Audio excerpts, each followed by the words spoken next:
ఏరియాకి ఇళ్ళ పట్టాలు, ఏరియాకి ఇళ్ళ పట్టాలు, 5 లక్షల రూపాయలు. మాకు ఏమి చేయట్లా, గవర్నమెంట్ మాకేం చేయట్లా. ఓట్లు తయారుకు వస్తున్నారు, ఓట్లు అడుగుతున్నారు. ఏమైనా మునకొచ్చి పడితే బిర్యానీ బట్టలాలు, ఏం మజ్జిగ పువ్వా అయ్యే 3 రోజుల నుంచి వాటర్ లేదు.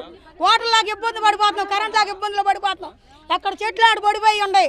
వీళ్ళేం బట్టీలు చూస్తే గుంటలు చేశారు.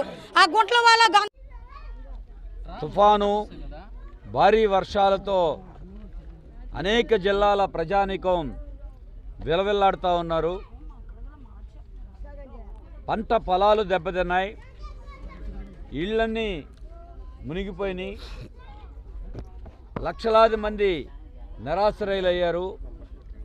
రాష్ట్ర వ్యాప్తంగా సుమారుగా 10,000 కోట్ల రూపాయల పైగా నష్టం జరిగిందని ప్రాథమిక అంచనాలు తెలియజేస్తూ ఉన్నాయి. కానీ రాష్ట్ర ప్రభుత్వం ఈ తుఫాను భారీ వర్షాల బాధితులను ఆదుకోవటంలో మేనమేషాలు లెక్కబెడతా ఉంది.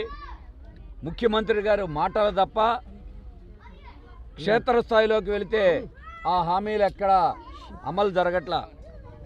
కనీసం బాధితులకి సక్రమంగా భోజనం కూడా ఏర్పాటు చేయలేనటువంటి దుస్థితి నెలకొని ఉంది. ముఖ్యమంత్రి గారు చెప్పినట్టు 2,500 రూపాయలు ప్రతి బాధితుడికి అందిస్తాం, అలాగే 25 కేజీల బియ్యం, కందిపప్పు, పామాయిలు, ఉల్లిపాయలు, బంగాళదుంపలు అని చెప్పారు. కానీ ఇంతవరకు ఒక్కరికి కూడా అందినటువంటి పాపాన పోల.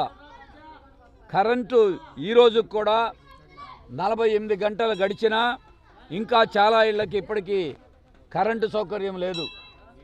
ఆఖరికి తాగటానికి 3 రోజుల నుండి మంచినీళ్లు లేవు.